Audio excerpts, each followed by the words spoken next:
Ladies and gentlemen, the idea of European universities came from the French President Emmanuel Macron, who in 2017 proposed the creation of a network of universities with joint study programs, diplomas, and jointly conducting advanced scientific research.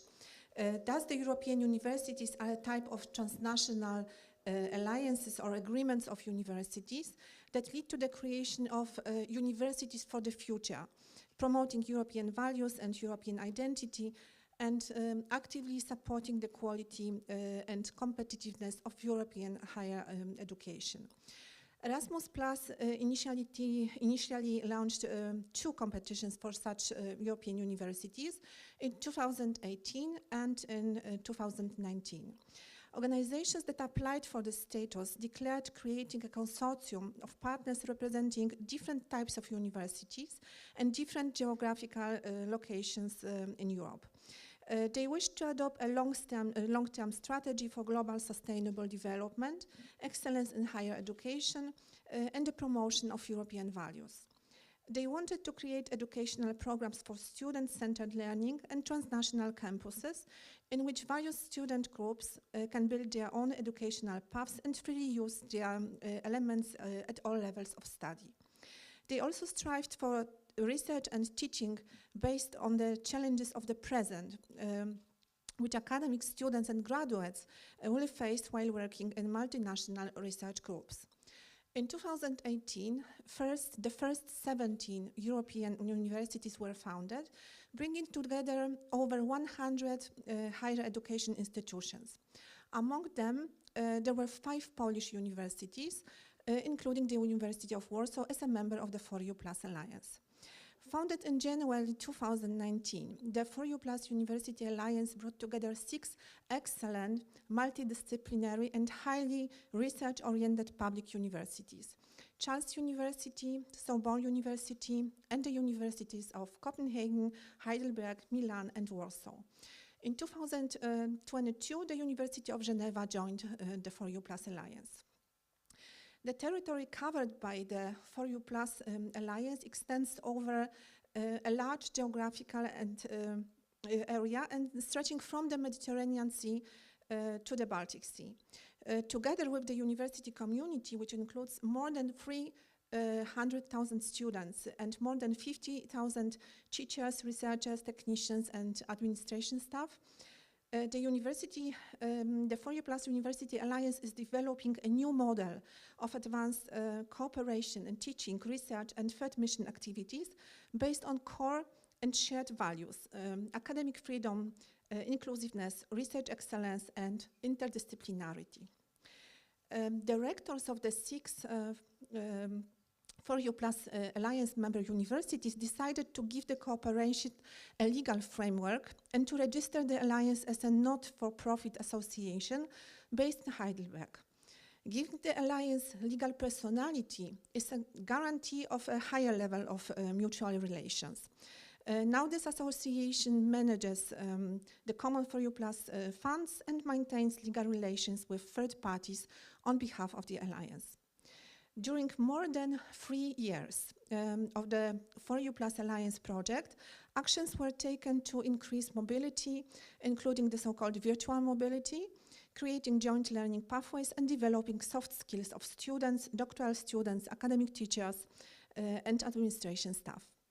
Educational cooperation between 4U+ partner universities will be continued in the coming years with the use of funds allocated to the Alliance from the Erasmus Plus program under the project One Comprehensive European Research University, One Core. The cooperation in building a long-term strategy in the field of research and innovation is being developed under the project Transforming Research and Innovation Agendas and Support in 4U+, the so-called Train for EU. This program is implemented by the 4U+ Alliance in the Horizon program. The universities of the 4U+ Alliance jointly conduct research and educate students, create initiatives related to innovation, technology transfer, and social responsibility. The Alliance is currently implementing over 100 joint research, educational, and employee competence building projects. The creation of an integrated university system based on quality and innovation develops around 4 main themes, the so-called flagships. Flagship 1, health and demographic changes in the urban environment. Flagship 2, Europeanness, multilingualism, diversity, citizenship. Flagship 3, data models, transformations. And Flagship 4, environmental changes. Today we focus on Flagship 2, bringing together scholars from various disciplines in the humanities. Our goal is to provide a comprehensive understanding of what is the place of the humanities in today's higher education landscape. I invite everyone to actively participate in the Congress, and I would like to wish you fruitful debates and enjoyable social meetings. Thank you very much.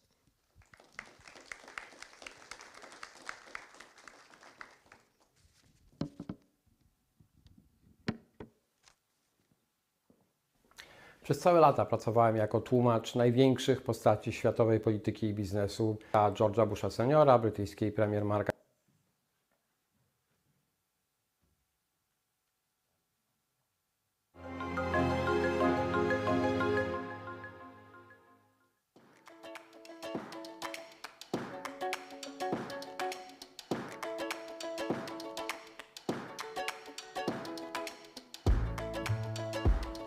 Drugi obszar flagowy jest poświęcony Europie w zmieniającym się świecie, widzianej z różnych perspektyw.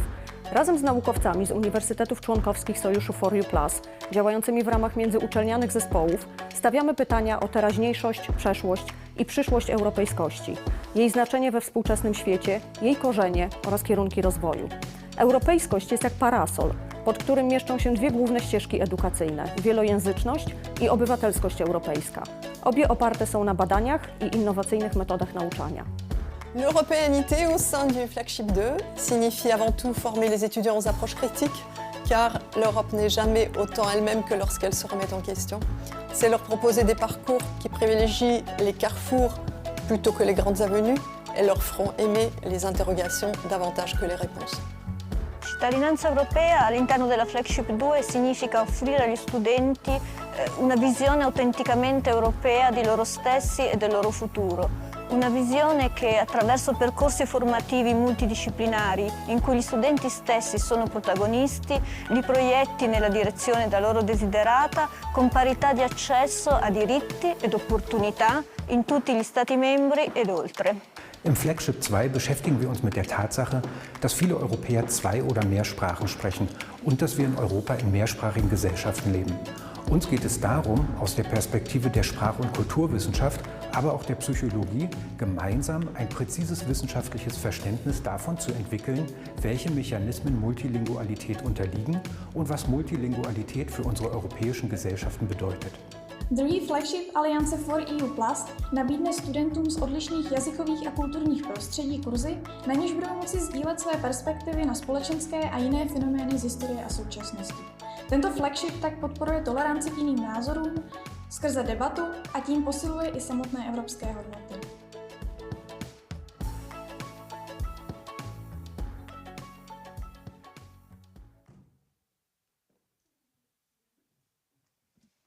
Okay, so you got a brief overview of the activities of Flagship 2. I would like to now invite our speakers for the panelists for the debate, if you could possibly take your place on stage. And the debate today will kind of follow in a following outline. First, we will discuss humanities as such, the place of humanities in the world today.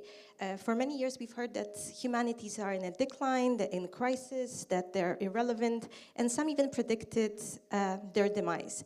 Thankfully, we're still here, going strong, but the question is, where will we go from now? After humanities, we'll discuss the European University Initiative because it is a bigger framework program from the European Commission. And at the moment, there are over 40 alliances, such as us, our For You Plus. And in 2024, the European Commission wants to have over 60. So they will no doubt dominate the landscape and shape the landscape of European higher education. Today, we will base our experiences on the For You Plus alliance, our alliance that we have the pleasure of having having the members of with us in the panel. But I have no doubt that some of our conclusions will be universal and can be also used by other alliances, and to see how we can use the initiative for the benefit of humanities. Our 5 speakers today have, I'm sure, many things in common, but there are 2 main features that they have in common. The first one, that they're all professors in humanities, and the other one is that they're all involved in 4U+. So maybe I will start in the order we have on screen. First, we have Jadranka Gvozdanović from Heidelberg University, who is a specialist in historical linguistics, sociolinguistics, and cultural studies. She's a professor of Slavic linguistics at Heidelberg University and also president of the International Society for Historical Linguistics. In the 4U+ context, she's a board member of the College of Central European Studies that is part of activities of 4U+ in the area of humanities. And I think one important fact also about her is that she also leads a project which is interdisciplinary in its nature, and that is working with archaeologists. So then where linguists come together with archaeologists, and that's also an important aspect of humanities that we'll discuss here.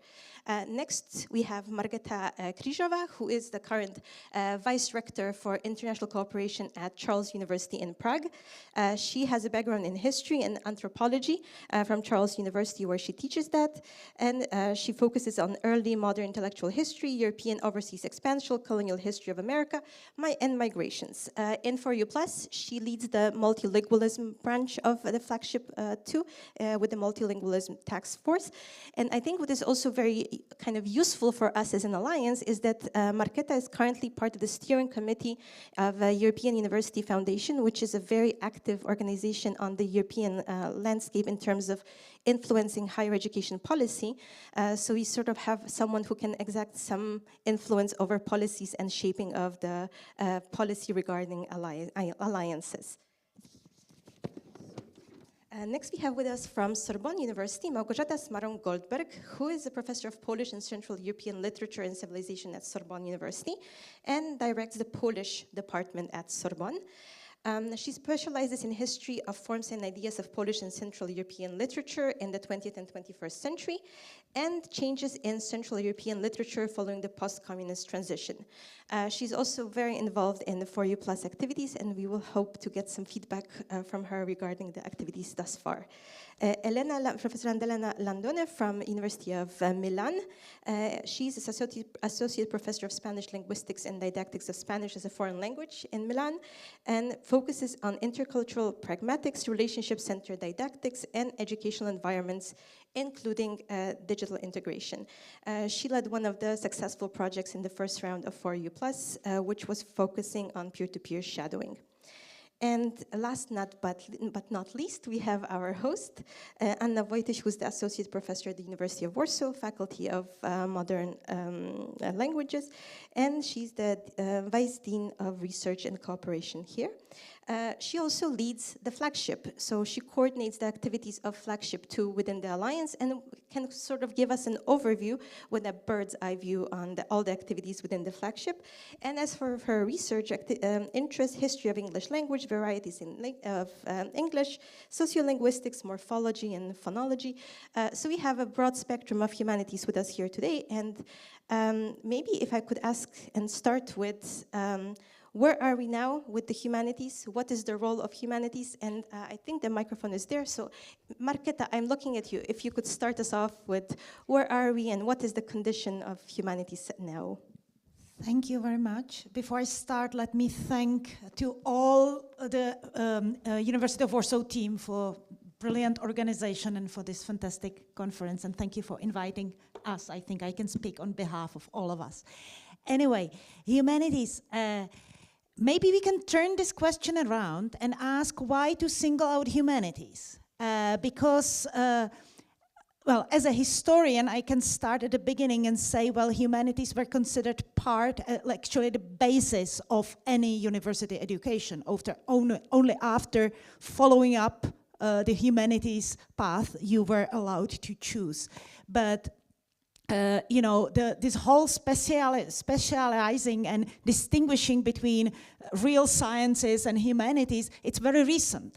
And I feel it's actually fading nowadays. Nowadays, you can't do real research without numerous research teams. And it's not only research teams within humanities, as we heard, in between linguists, archaeologists, historians, but actually nowadays we already have teams that are working together. You can't do, let's say, artificial intelligence without the assistance of linguists. You can't do actually artificial intelligence without the assistance of philosophers specializing in ethics. Otherwise, you will not be able to go through all the legal implications. So I'm not afraid that humanities would be absent in the near future, because really I think the future of any research and any university education is in transdisciplinary cooperation. Okay, and Jadranka, maybe if we could have your input on that. Thank you very much. Again, thank you very much for this moment of rethinking where we are. And with the humanities, we know that the tradition of the universities started with the humanities as one of the main disciplines. But as the centuries passed and as we got tuned into progress and more progress, so this brought the natural sciences into the center of our attention, and they remain important. But now, with the changing situation, climate change, social changes, and so on, we need reflection that can come from the humanities more than ever, in fact. And the humanities are doing it. The humanities are, as you mentioned, as my colleague mentioned, doing more interdisciplinary research, also more empirical research, which pays attention to the processes in the society also. So they are also more directly involved. But this reflection of where we are is becoming more and more important with the cultural differences, not only with the migration. Mainly, it is more striking with the migration, but also within the European Union. We have very important cultural differences which also feed into the politics. And more clarification would be necessary also for the European politics and also for the European economics. Thank you very much. Okay, thank you. So we have a broader picture of the role of humanities in terms of the impact in interdisciplinary studies, in the role on a larger frame, but maybe with some concrete examples from how are they applied. And maybe now I'll turn to Malgorzata about the role that we play as humanities in daily life and how we still have a mission there. Absolutely, but I will go back to what Jadranka and Markéta said, plus this cultural basis, European basis, there is also political and institutional role. And the French President Macron's speech in 2017 was strongly, and it was before the Ukrainian crisis, strongly emphasizing the role of humanities and this utopia of European university that he brought the dream of European university. And I think with our alliance and with what we did since 3 years, we exactly tried to meet this political will, and it's really very, very important precisely now when the European values are put at risk. So this is very important to underline. What I wanted to say, as it was shown, in the film of presentation, the 4 EU alliance is exactly an illustration of what we want to do. And I was rather thinking that instead of wishful thinking and instead of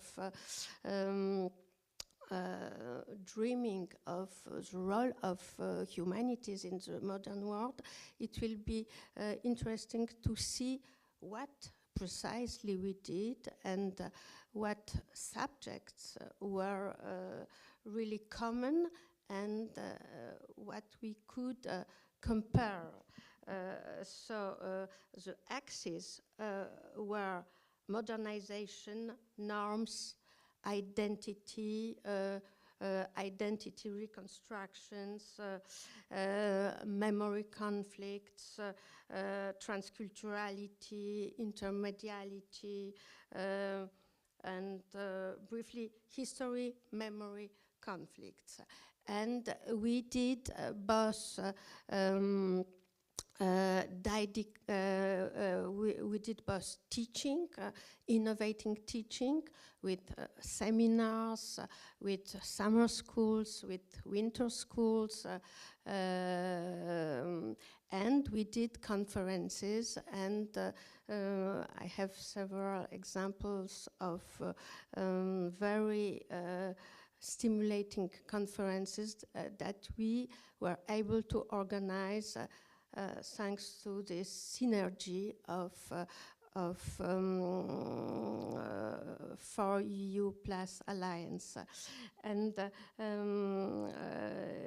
it's also a question of partnerships, of scientific network and our contacts, and there was a very important role for all these discussions and projects and debate, which was played by the Center of Cultural French Studies, held by Nicolas Maslowski, who is sitting here, and the synergy with Polish Studies and the Institute of Polish Culture with Paweł Rodak, who was also very much involved in all these projects. So it was, we need a center and people who centralize all these projects and all these axes of research and teaching, and we should discuss that also because it's an important issue. So maybe later I will give some examples of collaboration and of teaching and teams we were working on together. Okay, thank you very much, because I think it's important to stress that we are at a very good point to have this debate, because we just finished the first phase of the project after 3 years. We already have plenty of examples of experiences. Of course, they were very difficult 3 years because we started off when the pandemic started, so that also changed the scope of our activities. But I think it is not kind of praising ourselves too much, but the Alliance managed to use it to its advantage. The whole situation to bring us together, because we all had to use virtual learning at the start. It's individual universities, so we actually took the opportunity to start using it as an alliance. So we see plenty of students here, and I hope you're aware of the fact that if you're a student of the University of Warsaw, you can take a course at Charles University, you can take a course at Sorbonne University. Registration for the next semester actually will start pretty soon, so we encourage you to take the initiative and benefit from the activities of the alliance. And from Malgorzata's intervention, we see that it is very important to have structures, to have the people who are involved. But maybe let's return a little bit now to a higher level of what is the role of European University Alliances and how does it affect humanities. And maybe if I can then move the microphone back to Jadranka, if you would like to take the floor, and then I see Markéta is also quite eager, so we can go next there. So Jadranka, if we could. Thank you very much. there is a major role for European universities in this sense that they bring together the different scientific experiences, the different scientific cultures, they bring them together into a dialogue. This is so important, into a dialogue so as to understand better these scientific traditions, but also the cultures that bring about these traditions. So it goes even further than the concrete subjects discussed and learned in these universities. And also the mere fact that we are formulating common programs means that also on this organizational level, this higher level of thinking about the disciplines, that we are reaching a common level of understanding, which is really of major importance. And as already addressed, it opens new horizons for students, for colleagues, to teach at another university, to get new experiences, to qualify as a European scientist in the future, which is really an enormous added value. Thank you very much. Sorry, actually, when I was looking at you, when you were talking about European alliances, I was thinking of our meeting with Anna in 2018 in Paris, just at the moment when in the close aftermath of President Macron's speech, the 4EU Plus was started to be built. And I was thinking precisely on those interdisciplinary meetings, because from the start, the idea was, so I will pass the micro immediately to Anna, because she has, I think, a lot to do, to add. But anyway, because from the start, the idea was precisely to join forces so that we can offer our students more chances to learn from other disciplines than their own, not to be locked in the, however excellent, sort of pools of their own institutions. And even though nowadays, and I as a Vice Rector for International Relations can testify to this, Erasmus and all the other mobility programs give plenty of choices, I think the European alliances in general and 4EU Plus in special is different in a sense that the cooperation is much more intense and profound. So it's not just to go and return. And that's just my lemma for this is 4EU Plus is not a project that we will finish in 3 years. It's an ongoing strategy for doing things better. But well. Okay, thank you very much, Markéta. So I guess I actually do not have any specific question, but to ask, not to answer, but to elaborate on.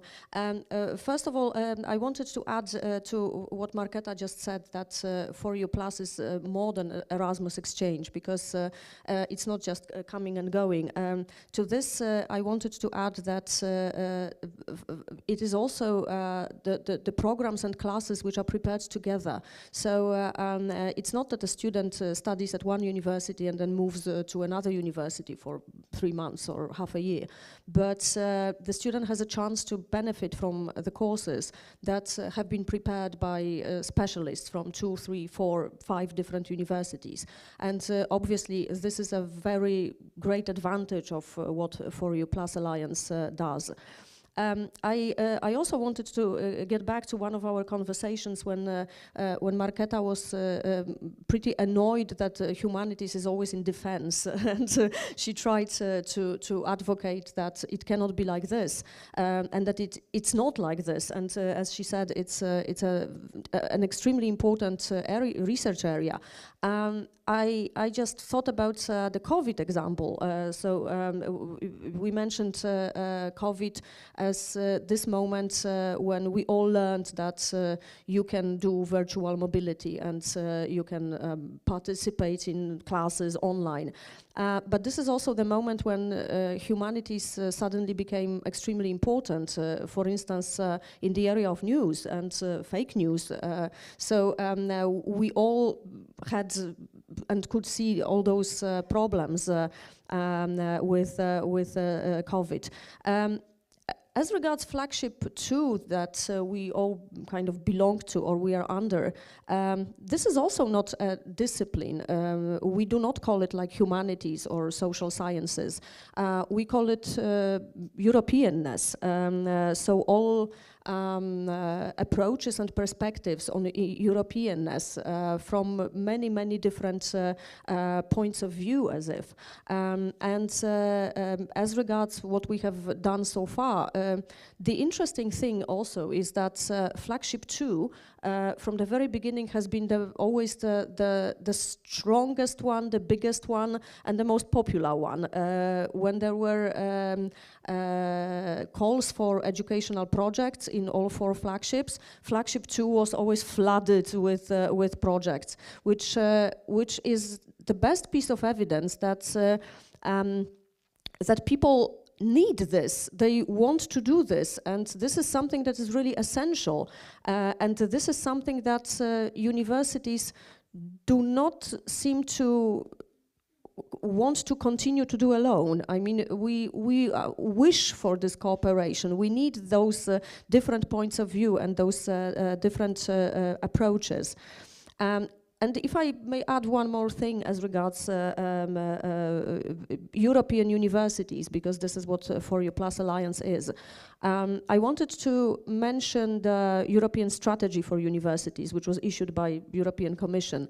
And in this document, there is a very nice phrase that universities are lighthouses or hallmarks of European values.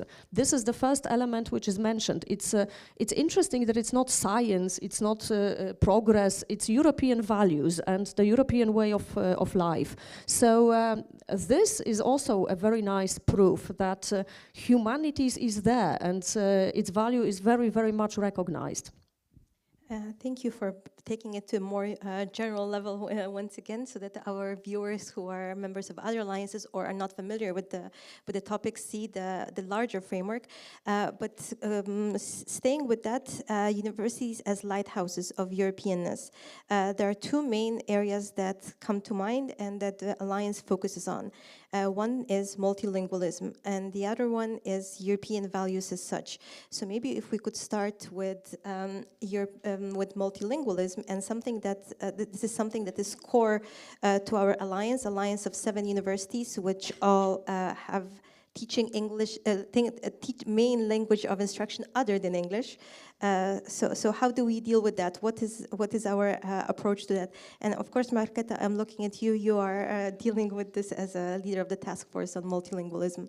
Yeah, thank you very much for this hint, because this is very important to me. It might seem paradox because I'm not linguist by profession. I'm, I think, the only non-linguist in this group who is tasked for coordinating languages policy of 4U Plus as a whole. This is, you know, a bit of confusing, but multilingualism is one of the core topics of the Flagship 2, and it's dealt with in Flagship 2 scientifically, as a research topic and as an educational topic, but it's also one of the 5 transversal skills for the whole 4U Plus Alliance, together with social consciousness, together with data literacy, etc. And this is the important thing, because now I will contradict myself and say we, the humanities and social sciences protagonists, we, the group apart, we have been dealing with languages. And we realize that through languages, through the knowledge of foreign languages, you open a completely new way of understanding things. That languages, I'm now sort of converting the converted, because, you know, I don't have to explain to you, but it needs to be repeated that language structures knowledge. And via learning languages, we are learning to ask new questions to the same topics. And this is something that we really can demonstrate to the representatives of other disciplines. That's why 4U Plus insists on not only of course, using English as academic lingua franca, as the new Latin, but also promoting the knowledge in all 6 respective languages of the Alliance, and you have seen it also in the video. And of course, it's nicely spaced because we have 3 big languages. We have German, French, and Italian. We have 3 small, if you consider Polish small, which is not, Polish, Danish, and Czech. We have 2 Romance languages, 2 Slavic languages, and 2 German languages. So the Alliance is really a laboratory of language interaction. And that's why we invite our students, and this is one of the benefits for the students. You know, if you do your mobilities within the Alliance, you really are exposed to other languages. You can not only add it to your, let's say, own personal knowledge treasure, and you not only use it in the future when you apply for jobs, you will learn German during your stay in Heidelberg, but really you will see the world through new eyes. So we are really trying so that our mobility students are not, again, closed in the community of however beneficial Erasmus community, but they are really interacting within the whole of the universities. And this is, I think, this is something that also within the whole European higher education area is accentuated nowadays. And the language question will be in the future one of the core topics of the whole development of European Union. Perhaps just briefly add, referring to Anna's remark, indeed, language is the carrier of values. The transmitter of values, the guarantee of maintenance of these cultural values, a guarantee of the possibility of discussing them, changing them in some respects. Recently we experienced this with diversity, attitudes, and so on.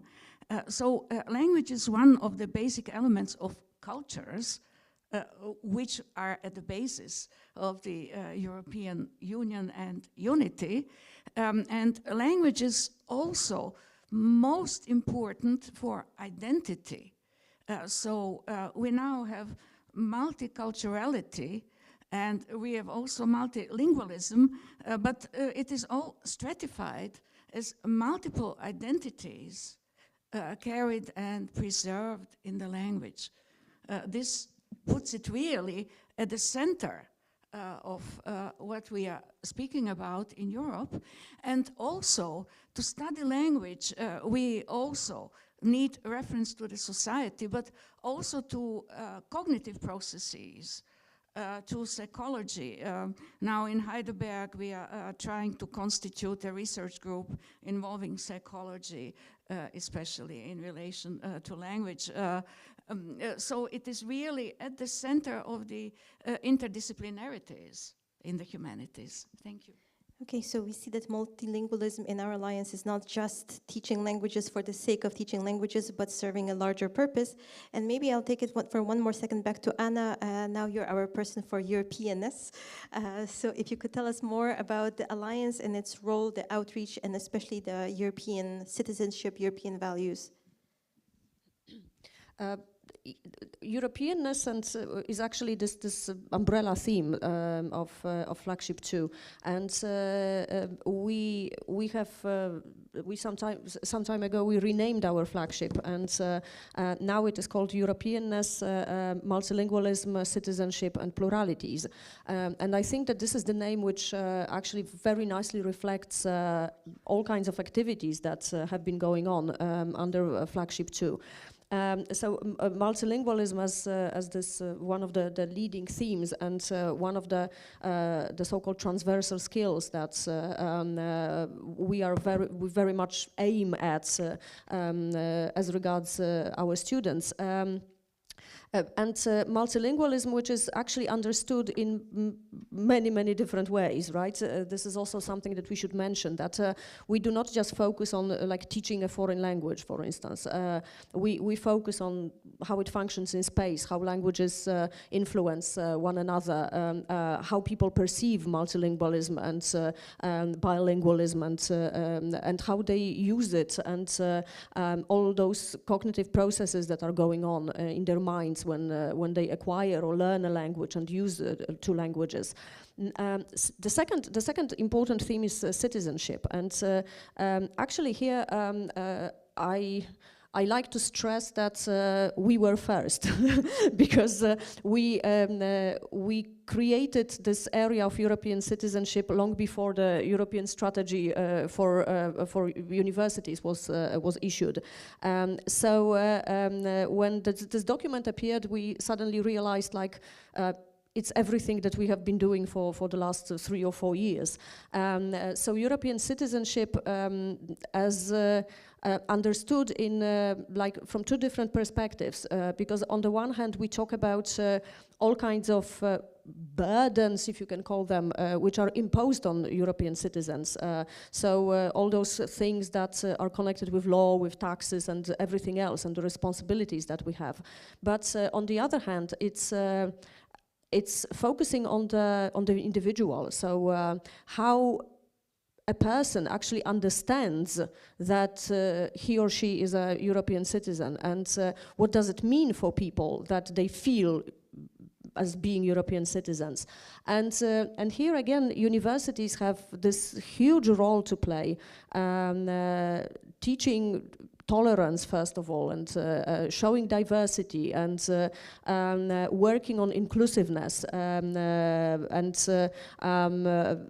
democratic values, which we all the time think that are kind of granted, but as we know, they are never safe. And in many nations, we see very good examples of that.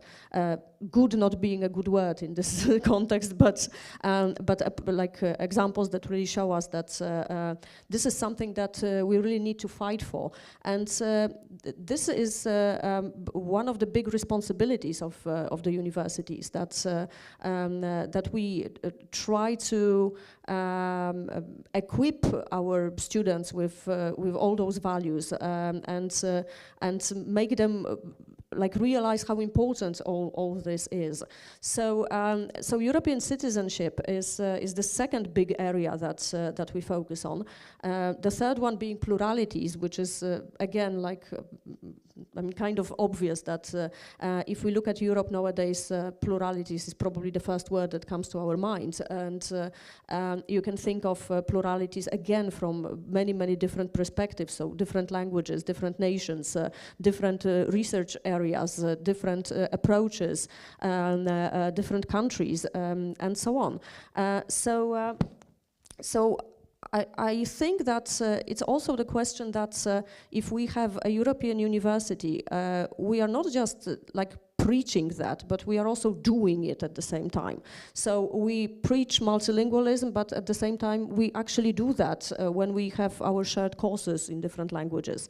And the same with the European values. It's not just talking about them, but it's also seeing how it works in action when you have a multilingual group of students or a multinational group of students. So this would be this one huge added value of a European university as such, and as a group of universities representing different cultures and different languages. Okay, thank you. And we talked about the values, the overarching themes, the ambition. How do we put it into a more operational level? What do we actually teach? And maybe now, Elena, I will get you to the mic. And what do we teach as an alliance? Thank you. I will follow you, Anna, on the reference of the European Strategy for University document, because, of course, as an alliance of university, we should refer in a way to this document. And at page 8, we can read, learners should have more opportunities to benefit from traineeships, be exposed to startups, And this is what I focus, be engaged as actors of change in their community to positively impact the society around them, which is Europe in this case. So this is an important point that I think we should develop more in the Alliance as Humanities, which is public engagement. In the experience we have had so far, I see that students strongly need the occasion to be engaged, to test their agency, their ability to impact on their community, which is not a local community, but in our case, this is a European community. So I could see this point very clearly when we activate a collaboration with prisons. Now we have many students in prison, which are not students who went to prison after being student, but are prisoners starting university in prison. And this is not just going to prison to teach, but it's having multicultural groups of prisoners and university students. They are all university students. And I saw that this was a very big opportunity to understand how can I get engaged. This is just an example, because we are on the more didactic session of this debate. And another input I would like to refer to from the European Strategy of Universities at page 43, where they say that the Council of Europe will continue its innovative work on the definition and development of intercultural competence. These 2 points are very important for me. The first is intercultural competence, which is, of course, the best friend of multilingualism and value, work on values. During our project, we have had groups, intercultural groups of students and teachers, but no one has ever taught us and the students intercultural communication, intercultural competences. We just focus on sharing content.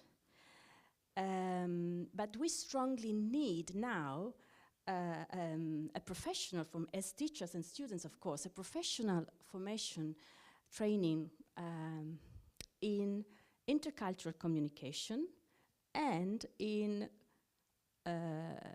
group competences, how to cooperate in groups, because we just made groups and collaborate and having students from another culture in our classes. But this is not enough if we are going to be a university, a European university. So my point is that as a humanities, we can do a lot in shifting the focus from content to competences. And the main competences I see at the moment are the intercultural mediation of values, of course. I'm not sure we can teach values. This is a point for the debate. But at least we can be conscious, sensitive, and good observers of values, which is already something important. And argumentative competencies, the ability to have argument and debating as a critical think attitude. So the second question issue for me is innovative. What do we mean for innovation? I saw innovation as something new, but actually now I see innovation as something that we don't know that exists already. So I've seen many research projects not receiving grant because they were something unknown. And that's a pity, because what's unknown usually is real innovation. We used to give grant to something which sounds innovative and we can understand. And we don't give money to what we do not understand. That's, I think, is what is really innovative, and I hope we will be able to do that. And an example, and I go to the end, is the issue of digital skills. I suppose we have all the experience of I do innovation because I use technology. Of course, we are over this, and I mention another example coming from the project we had on video shadowing, which was an interchange project based on digital ethnography. So students from different countries were connecting in a video conference during the everyday life, like a big brother. And when we implemented the project as a teacher, I was very worried about the technological issue, saying, how they will live having a video conference not recorded, a video conference during the Christmas time with the family, with another student observing. But actually, this was not a problem at all. Students didn't have any technological digital problem. The problem was managing time. When do we meet? How long I can expect to receive an answer to a WhatsApp message? Those was the most critical points, and that depends on values. The way we conceive time, for example, our time orientation. So again, innovation is, I think, not really connected to technological issue in a strict sense, but in a more humanities, literacies in digital issues, strictly connected on value. So multicultural groups are groups who need to learn to understand where the difference of values can impact on collaboration. Thank you. Thank you for shedding some light into that. And I see that Markéta and Anna, or maybe first Anna and then Markéta. I just simply wanted to make a little joke that at the Faculty of Modern Languages we know something about differences in managing time, having on the one hand the Institute of Ibero-American Studies, and on the other the Institute of German Studies, for instance. So we are kind of proficient in that, right?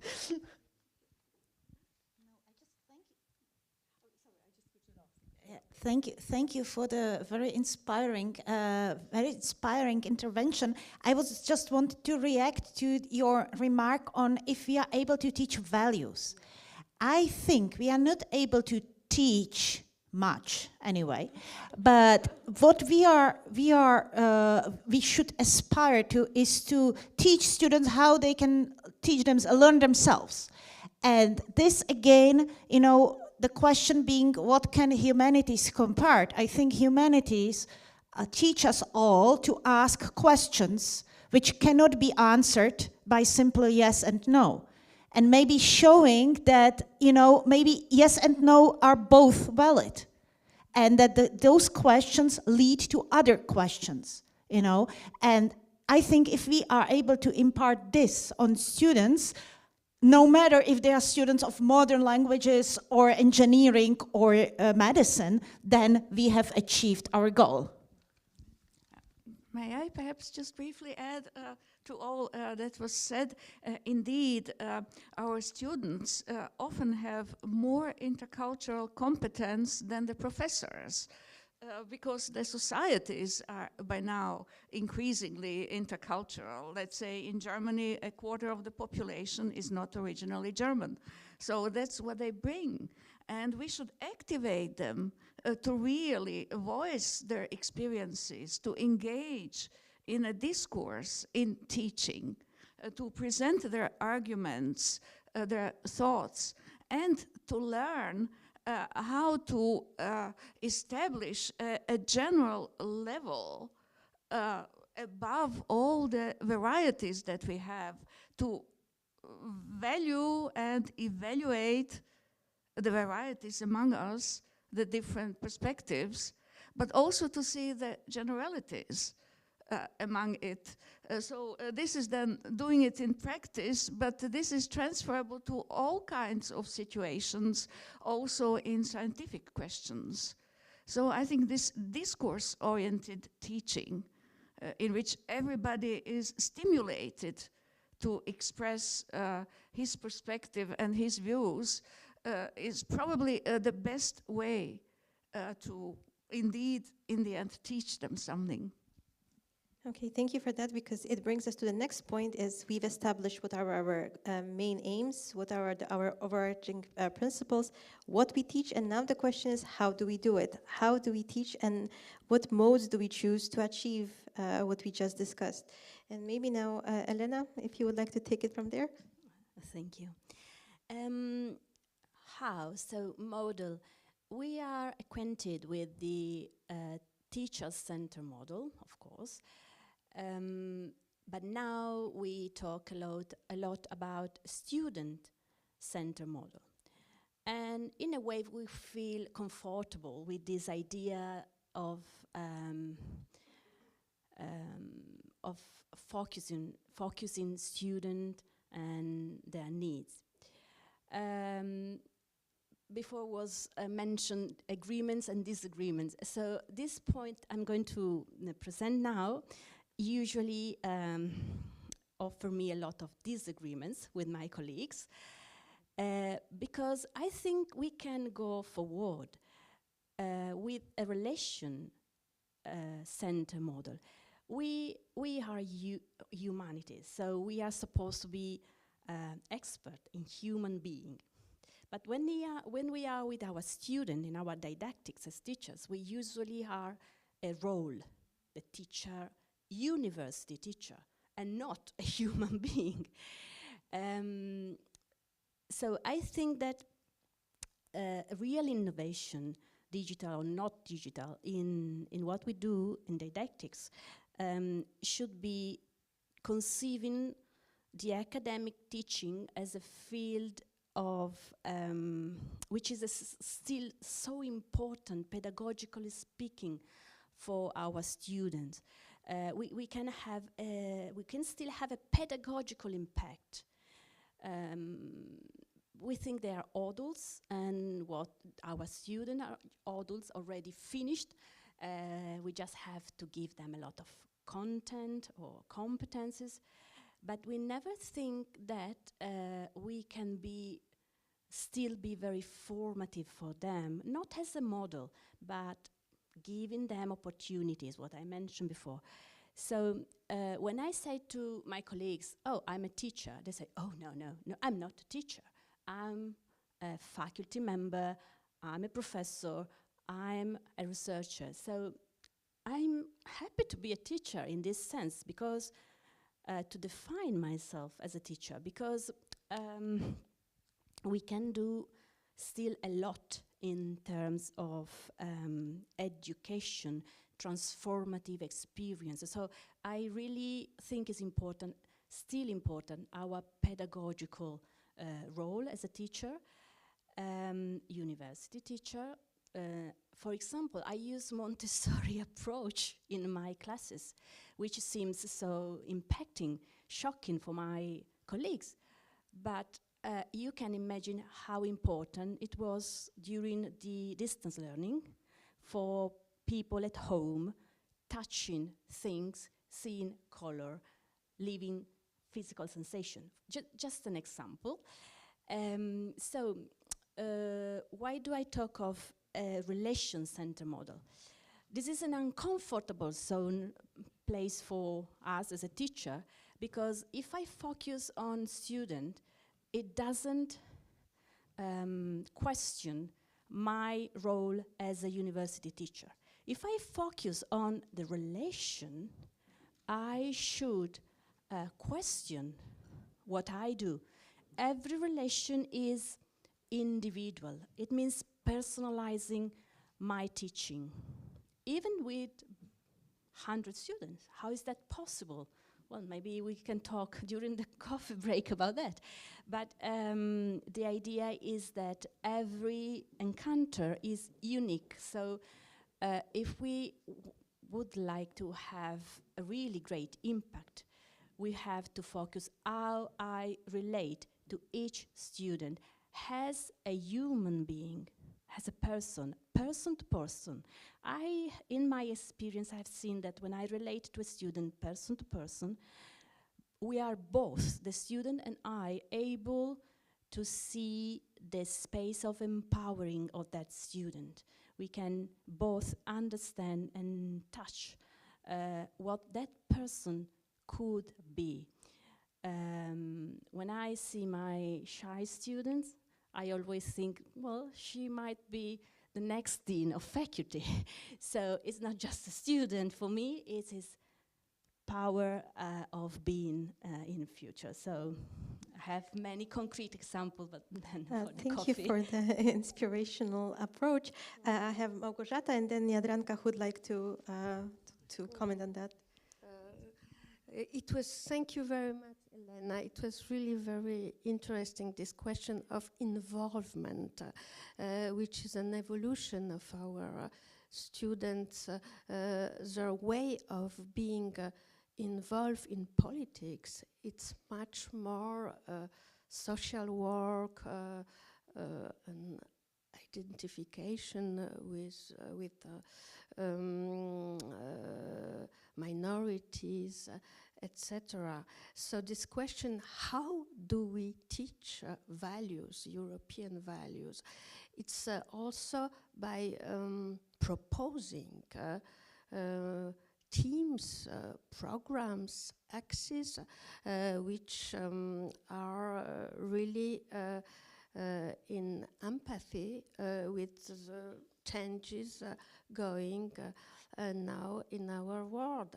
In February 2020, so 1 year before the Ukrainian war, we did organize a winter summer school here in Warsaw with 6 other universities on memory in conflicts.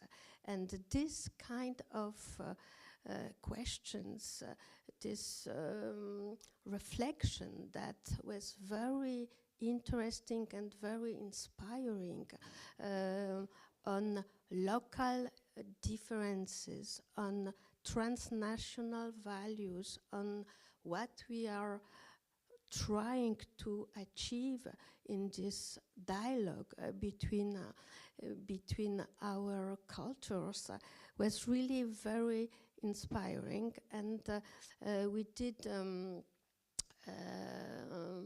build a network of specialists, of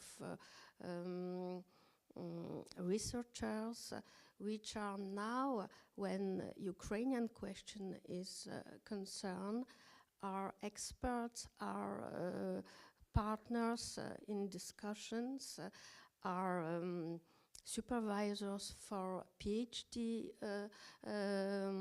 thesis that our students met during these meetings and that they can address, because one of the great possibility of for EU alliance is this co-directions of thesis, this common experience which is offered to students, and to personally know these scholars, to exchange with them during the seminars was really very important. We did organize also, and I think this is, I'm speaking about concrete actions because we have to complete our dreams of European values, and and university by concrete, precise actions. I think what we did organize in second flagship, I think of PhD seminars where we had more than 70 students. It took 3 days. We did examine the propositions, we did organize exchanges, and each student were speaking about his research and discussing with other PhD students from other universities, with professors who were bringing their expertise, their feedback. It was really plurality in action. It was really, and this is very, very one of the more successful, I will say, goal that we achieved with our project. Another thing I would like to bring to the discussion is also this wonderful opportunity to construct dialogue between sciences and humanities, because we have faculties of sciences and faculty of humanities in our universities. And this project was started by scientists, and they came to see us. They asked for collaboration, and we did build this program Samson, where you have arts, literature, anthropology, and medicine. This program was very, very fruitful for teaching and for research. We did organized conferences on norms, transgressions, disabled studies, and this is very, very interesting, this possibility to interact between humanities and sciences in common projects. And this is, I think, very important, and this is what we should continue and maybe developed more. The multidisciplinary approach that is the cornerstone of 4U+, that we still have to work on spreading it further. And you wanted to get back to the topic of teaching as well. Very briefly, just to add, for example, Heidelberg is especially funding also research collaborations between the humanities and natural sciences. So this is something for our flagship, indeed, to have as one of the excellence traits. I wanted to mention postdoctoral researchers. They were kind of not mentioned so far, and they are a very important group because they are tomorrow's professors, so to say. They are the ones to continue. And I can notice that there is a major change, that they really want this active involvement in research discussions. They do not go by the old standards anymore. Very concretely, last August there was a high-level conference in Oxford, and many postdoctoral researchers, really many, came to me knowing I would organize the next conference, saying, we do not want this anymore. The big names from the old generation come and tell whatever they are doing at this moment with the attitude, you will learn from me whatever I tell you. This does not hold anymore.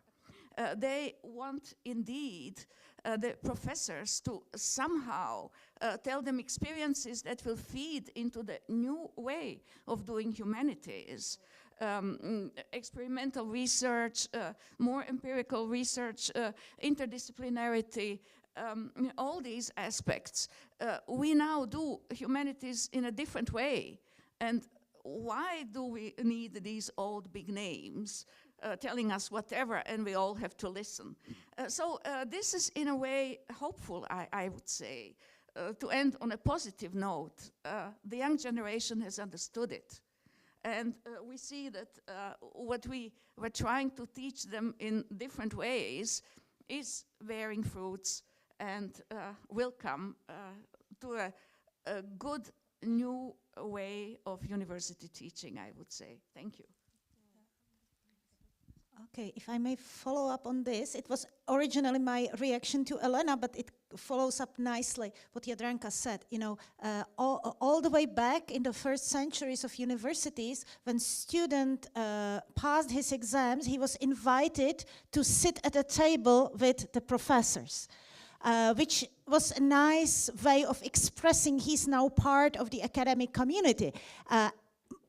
Even though as a historian I'm bound to sort of respect traditions, I think we should change this tradition a bit and invite the students even before they pass the final exam. And really, you know, bring them in, and we should bring into the table precisely representatives from various branches, so that, you know, we compart and we really respect. So I just wanted to continue with, I think that was Elena who said that we should not really teach students, we should show them how to learn.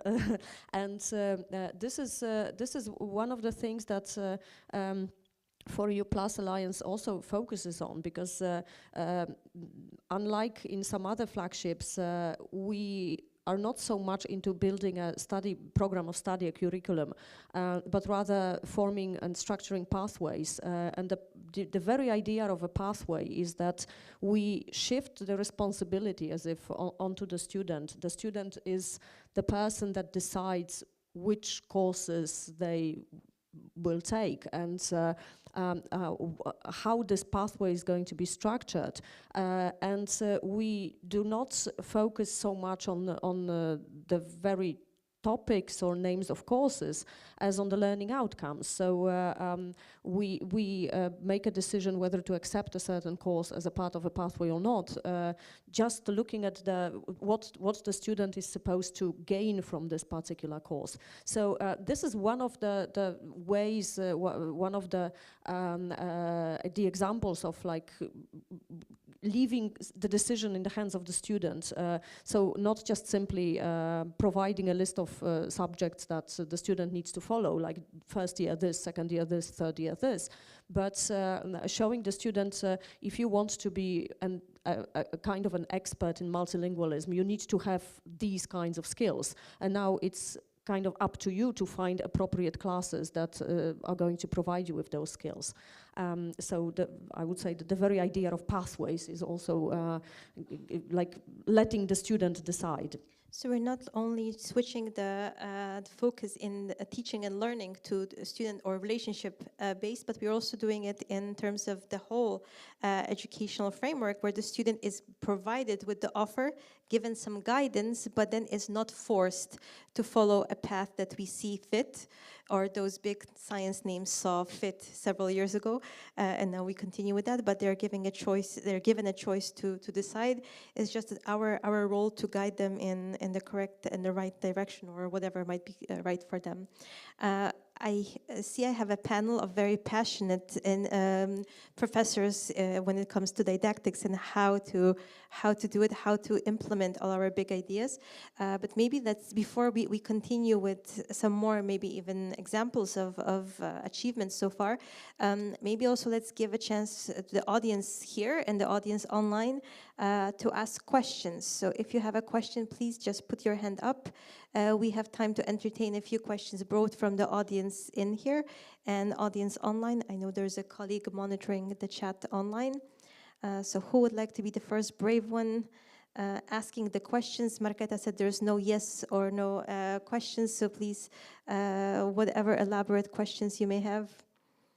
I see a question, so if you could possibly, if there's someone who would like to. Can we ask someone to help us with the mic?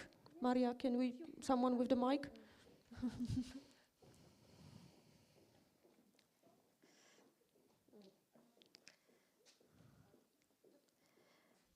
Okay, right. Hello, everybody. My name is Agnieszka Otwinowska-Kasztelanis. I'm part of Flagship 2. I specialize in multilingualism. And actually, I wanted to ask a very difficult question, because we've talked a lot about students and how they benefit. And I think we are all on the same page about it, right? Now, my problem is, what about us teachers? Because, you know, I can give you examples of what I've done, right? I engaged in an educational project with Heidelberg and Prague. In research projects, I organized a summer school for PhD students, right? And I'm tired already. Okay, because it's extremely time-consuming. Of course, it brings a lot of satisfaction, right? But it's extremely time-consuming. And, you know, even opening our classes, I've opened my classes to 4U+. This is additional workload, okay? And so what do we get from that? And how, in the future, do you want to encourage people, teachers, colleagues, okay, to take part in this huge endeavor? Thank you. Thank you very much. And I will add something from my administrative perspective. I cannot second the remarks enough. We see this, having a view of 4U+ or other initiatives, there are those little beacons of hope at every unit, but we see that they are the same names over and over again. Those who are active.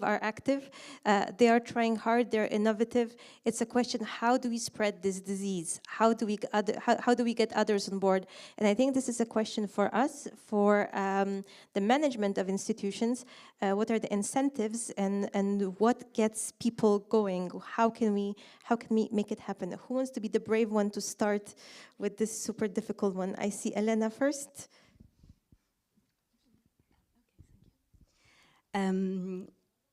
I thank you for your experience, because what you presented is a typical student-centered model. So you are doing a lot for your student and you get tired. That's exactly the same feeling we have when we are in a teacher-centered or student-centered model. We finish our class, our course, and we say, oh, at least I finished lessons. But there are other models. The relationship model is based on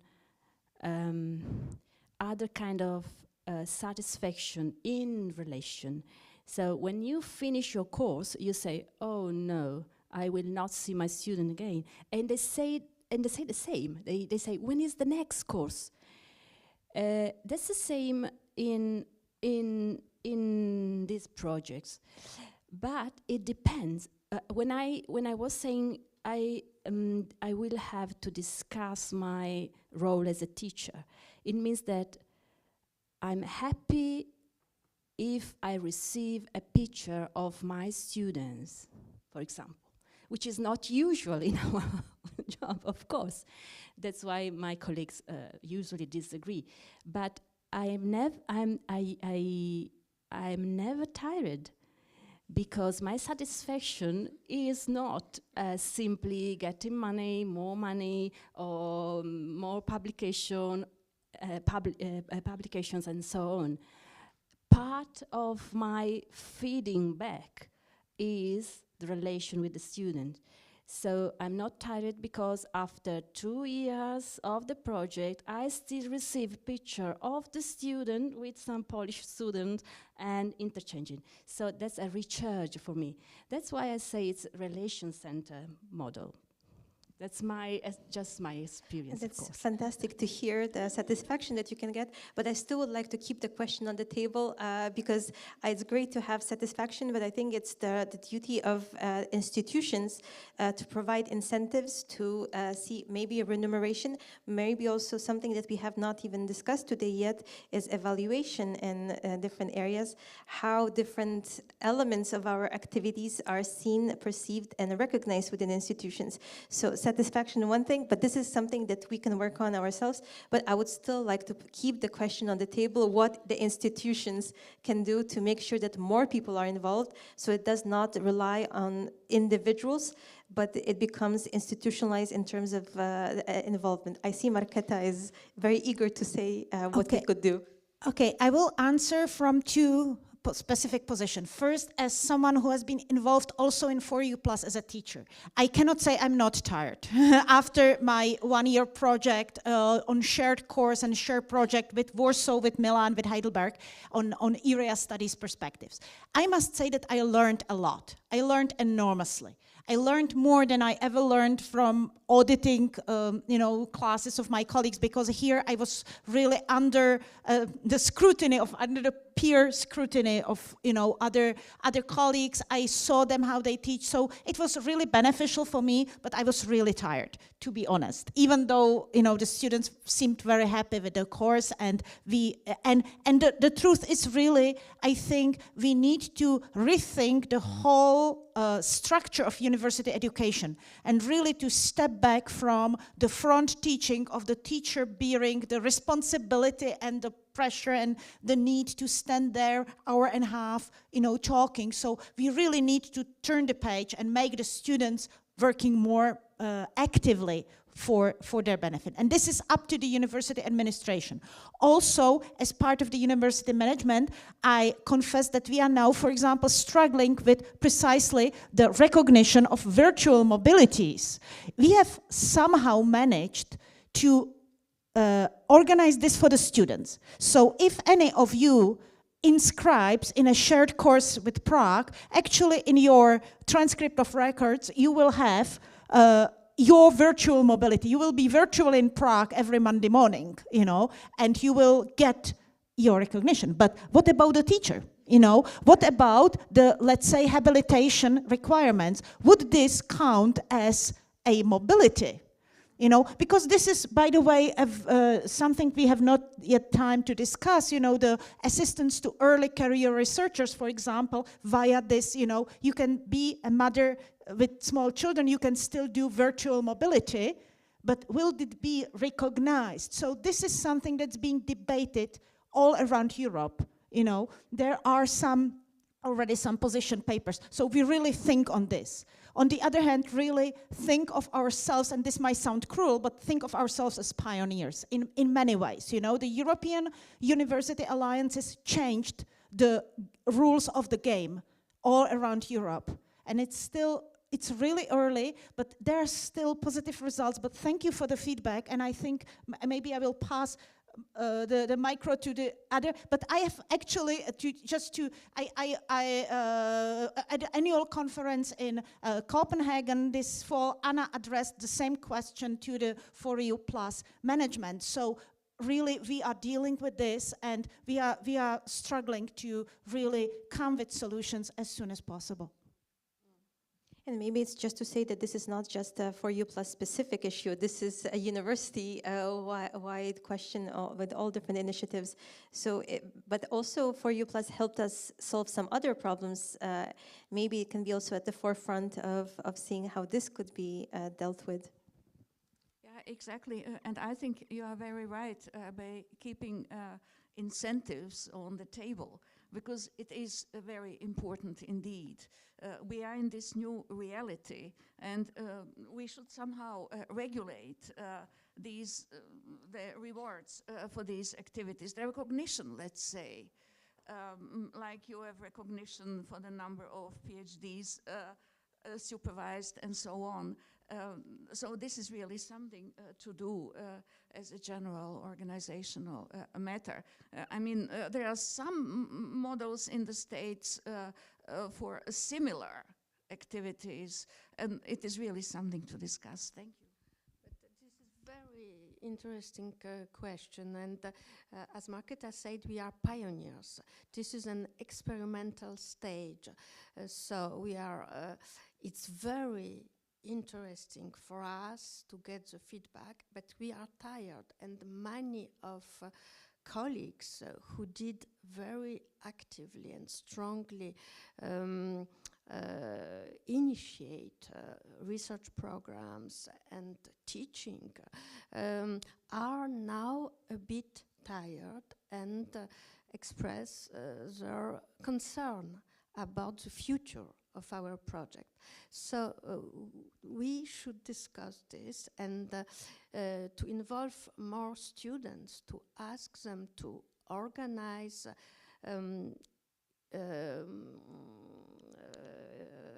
institutionally and administratively also our conferences, our teaching will be maybe a good idea, because we are dying from all this